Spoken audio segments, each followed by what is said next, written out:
ओम नमः शिवाय। मैं एक शिव महापुराण की एक सीरीज़ शुरू कर रही हूँ जिसमें हर रोज़ मैं एक वीडियो डालूँगी और हर वीडियो में हम 2-2 3-3 अध्याय आपके शिव पुराण के ख़त्म करेंगे, जिसके द्वारा आप लोग इसको सुनने मात्र से ही शिव पुराण का पुण्य कमा सकते हैं। तो आज हम अपना पहला जो खंड है शिव पुराण महात्म्य, उससे शुरू करते हैं। ओम नमः शिवाय। पहला अध्याय, सूत जी द्वारा शिव पुराण की महिमा का वर्णन। श्री शौनक जी ने पूछा, महाज्ञानी सूत जी, आप संपूर्ण सिद्धांतों के ज्ञाता हैं, कृपया मुझसे पुराणों के सार का वर्णन करें। ज्ञान और वैराग्य सहित भक्ति से प्राप्त विवेक की वृद्धि कैसे होती है तथा साधु पुरुष कैसे अपने काम, क्रोध आदि विकारों का निवारण करते हैं। इस कलयुग में सभी जीव आसुरी स्वभाव के हो गए हैं, अतः कृपा करके मुझे ऐसा साधन बताइए जो कल्याणकारी एवं मंगलकारी हो तथा पवित्रता के लिए हो। प्रभु, वह ऐसा साधन हो जिससे मनुष्य की शुद्धि हो जाए और उस निर्मल हृदय वाले पुरुष को सदैव के लिए शिव की प्राप्ति हो जाए। श्री सूत जी ने उत्तर दिया, शौनक जी, आप धन्य हैं क्योंकि आपने मन में पुराण कथा को सुनने के लिए अपार प्रेम व लालसा है। इसलिए मैं तुम्हें परम उत्तम शास्त्र की कथा सुनाता हूँ। वह संपूर्ण सिद्धांत से संपन्न भक्ति को बढ़ाने वाला तथा शिवजी को संतुष्ट करने वाला अमृत के समान दिव्य शास्त्र है शिव पुराण। इसका पूर्व काल में शिवजी ने ही प्रवचन किया था। गुरुदेव व्यास ने संत कुमार मुनि का उपदेश पाकर आदर पूर्वक इस पुराण की रचना की है। यह पुराण कलयुग में मनुष्य के हित का परम साधन है। शिव पुराण परम उत्तम शास्त्र है। इस पृथ्वी लोक में सभी मनुष्य को भगवान शिव के विशाल स्वरूप को समझना चाहिए। इसे पढ़ना एवं सुनना सर्व साधन है। यह मनोवांछित फलों को देने वाला है।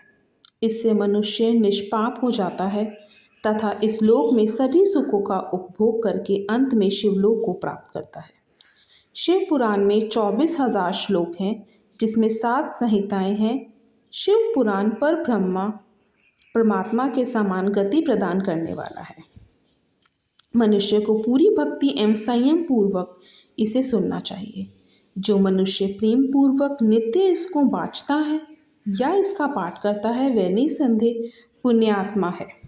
भगवान शिव उस विद्वान पुरुष पर प्रसन्न होकर उसे अपना धाम प्रदान करते हैं।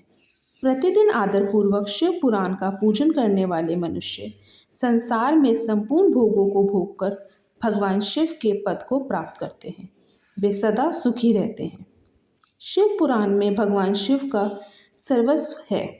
इस लोक और परलोक में सुख की प्राप्ति के लिए आदरपूर्वक इसका सेवन करना चाहिए।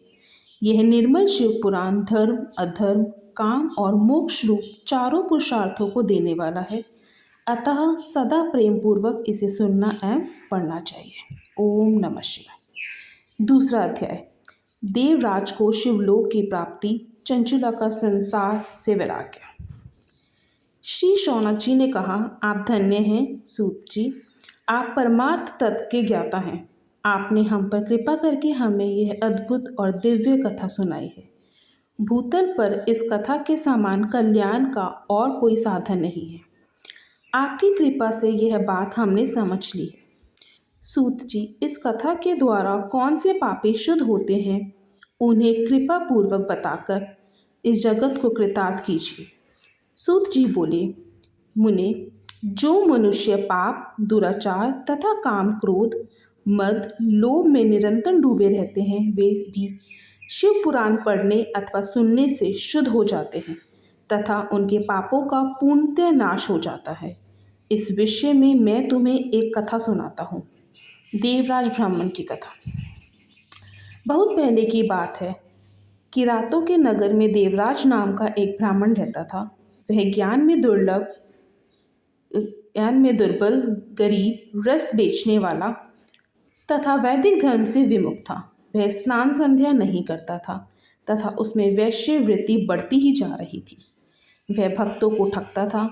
उसने अनेक मनुष्यों को मारकर उन सबका धन हड़प लिया था। उस पापी ने थोड़ा सा भी धन धर्म के काम में नहीं लगाया था। वे वेश्यागामी तथा आचार भ्रष्ट था। एक दिन वह घूमता हुआ देवयोग में प्रतिष्ठानपुर सूझीप्रयाग जा पहुंचा। वहां उसने एक शिवालय देखा जहां बहुत से साधु महात्मा एकत्रित हुए थे।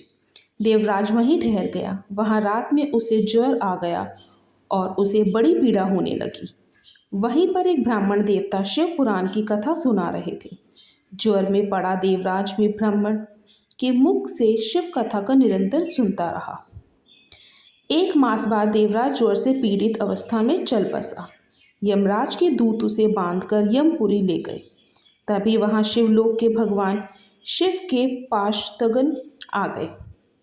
वे कर्पूर के समान उज्ज्वल थे। उनके हाथ में त्रिशूल, संपूर्ण शरीर पर भस्म और गले पर रुद्राक्ष की माला उनके शरीर की शोभा बढ़ा रही थी। उन्होंने यमराज के दूतों को मार पीट कर देवराज को यमदूतों के चंगुल से छुड़ा लिया और वे उसे अपने अद्भुत विमान में बिठाकर जब कैलाश पर्वत पर ले जाने लगे तो यमपुरी में कोलाहल मच गया, जिसे सुनकर यमराज अपने भवन से बाहर आ गए। साक्षात रुद्रों के समान प्रतीत होने वाले इन दूतों को धर्मराज ने विधि पूर्वक पूजन कर ज्ञान दृष्टि से सारा मामला जान लिया। उन्होंने भय के कारण भगवान शिव के दूतों से कोई बात नहीं पूछी। तत्पश्चात शिवदूत देवराज को लेकर कैलाश चले गए और वहां पहुंचकर उन्होंने ब्राह्मण को करुणावतार भगवान शिव के हाथों में सौंप दिया। शौनक जी ने कहा, महाभाग सूत जी, आप सर्वज्ञ हैं। आपके कृपा प्रसाद से मैं कृतार्थ हुआ। इस इतिहास को सुनकर मेरा मन आनंदित हो गया। अतः भगवान शिव में प्रेम बढ़ाने वाली दूसरी कथा भी कही। ओम नमः शिवाय। तीसरा अध्याय, बिंदु ब्राह्मण की कथा। श्री सूत जी बोले, शौनक सुनो, मैं तुम्हारे सामने एक अन्य गोपनीय कथा का वर्णन करूंगा, क्योंकि तुम शिव भक्तों में अग्रगण्य वेदताओं में श्रेष्ठ हो। समुद्र के निकटवर्ती प्रदेश में वाशकल नामक गांव है, जहां वैदिक धर्म से विमुख महापापी मनुष्य रहते हैं। वे सभी दुष्ट हैं एवं उनका मन दूषित विषय भोगों में ही लगा रहता है। वे देवताओं एवं भाग्य पर विश्वास नहीं करते। वे सभी कुटिल वृत्ति वाले हैं, किसानी करते हैं और विभिन्न प्रकार के अस्त्र शस्त्र रखते हैं। वे व्यभिचारी हैं। वे इस बात से पूर्णतः अनजान हैं कि ज्ञान, वैराग्य तथा सद्धर्म ही मनुष्य के लिए परम पुरुषार्थ है। वे सभी पशु बुद्धि हैं। अन्य समुदाय के लोग भी उन्हीं की तरह बुरे विचार रखने वाले धर्म से विमुख हैं। वे नित्य कुकर्म में लगे रहते हैं एवं सदा विषय भोगों में डूबे रहते हैं। वहाँ की स्त्रियां भी बुरे स्वभाव की, स्वेच्छाचारिणी, पाप में डूबी, कुटिल सोच वाली व्यभिचारिणी हैं। वे सभी से सद्व्यवहार तथा सदाचार से सर्वथा शून्य हैं। वहाँ सिर्फ दुष्टों का निवास है। वाशकल नामक गांव में बिंदुक नाम का एक ब्राह्मण रहता था। वह अधर्मी, दुरात्मा एवं महापापी था। उसकी स्त्री बहुत सुंदर थी। उसका नाम चंचुला था। वह सदा उत्तम धर्म का पालन करती थी, परंतु बिंदुक वैश्यगामी था। इस तरह कुकर्म करते हुए बहुत समय व्यतीत हो गया। उसकी स्त्री काम से पीड़ित होने पर भी स्वधर्मनाश के भय से क्लेश सहकर भी काफ़ी समय तक धर्म भ्रष्ट नहीं हुई, परंतु आगे चलकर वह भी अपने दुराचारी पत्र के आचरण से प्रभावित होकर दुराचारिणी और अपने धर्म से विमुख हो गई। इस तरह दुराचार में डूबे हुए उन पति पत्नी का बहुत सा समय व्यर्थ बीत गया। वैश्यगामी, दूषित बुद्धि वाला वह दुष्ट ब्राह्मण बिंदुक समयानुसार मृत्यु को प्राप्त हो नरक में चला गया। बहुत दिनों तक नरक में दुखों को भोग कर वह मूढ़ बुद्धि पापी विंध्य पर्वत पर भयंकर पिशाच हुआ। इधर उस दुराचारी बिंदु के मर जाने पर वह चंचुला नामक स्त्री बहुत समय तक पुरुषों के साथ अपने घर में रहती रही। पति की मृत्यु के बाद वह भी अपने धर्म से गिरकर पराये पुरुषों का संग करने लगी थी। सतियां विपत्ति में भी अपने धर्म का पालन करना नहीं छोड़ती। यही तो तप है। तप कठिन होता है लेकिन इसका फल मीठा होता है। विषय इस सत्य को नहीं जानता, इसलिए वह विषयों के विष फल का स्वाद लेते हुए भोग करता है। एक दिन देवयोग से किसी पुण्य पर्व के आने पर वह अपने भाई बंधुओं के साथ गोकर्ण क्षेत्र में गई। उसने तीर्थ के जल में स्नान किया एवं बंधुजनों के साथ यत्र तत्र घूमने लगी। घूमते घूमते वह देव मंदिर में गई। वहां उसने एक ब्राह्मण के मुख से भगवान शिव की परम पवित्र एवं मंगलकारी कथा सुनी। कथावाचक ब्राह्मण कह रहे थे कि जो स्त्रियां व्यभिचार करती हैं वे मरने के बाद जब यमलोक जाती हैं तब यमराज के दूत उन्हें तरह तरह के यंत्रणा देते हैं। वे उसके कामांगों को तप्त लोह दंडों से दागते हैं। तप्त लोह के पुरुष से उनका संसर्ग कराते हैं। ये सारे दंड इतनी वेदना देने वाले होते हैं कि जीव पुकार पुकार कर कहता है कि अब वह ऐसा नहीं करेगा, लेकिन यमदूत उसे छोड़ते नहीं। कर्मों का फल तो सभी को भोगना पड़ता है। देव, ऋषि, मनुष्य सभी इससे बंधे हुए हैं। ब्राह्मण के मुख से वह वैराग्य बढ़ाने वाली कथा सुनकर चंचुला भय से व्याकुल हो गई। कथा समाप्त होने पर सभी लोग वहां से चले गए। तब कथा बाँचने वाले ब्राह्मण देवता से चंचुला ने कहा, हे ब्राह्मण, धर्म को ना जानने के कारण मेरे द्वारा बहुत बड़ा दुराचार हुआ है। स्वामी, मेरे ऊपर कृपा कर मेरा उद्धार कीजिए।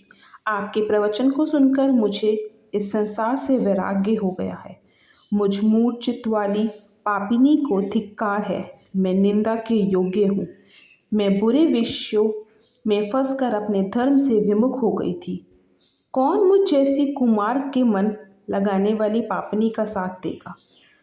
जब यमदूत मेरे गले में फंदा डालकर मुझे बांध कर ले जाएंगे और नरक में मेरे शरीर के टुकड़े करेंगे, तब मैं कैसे उन महायातनाओं को सहन कर पाऊंगी? मैं सब प्रकार से नष्ट हो गई हूँ, क्योंकि अभी तक मैं हर तरह से पाप में डूबी रही हूँ। हे ब्राह्मण, आप मेरे गुरु हैं, आप ही मेरे माता पिता हैं। मैं आपके शरण में आई हूँ।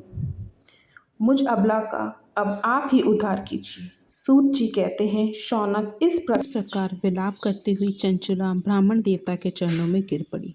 तब ब्राह्मण ने उसे कृपा पूर्वक उठाया। ओम नमः शिवाय। आज का पाठ हम यहीं ख़त्म करते हैं।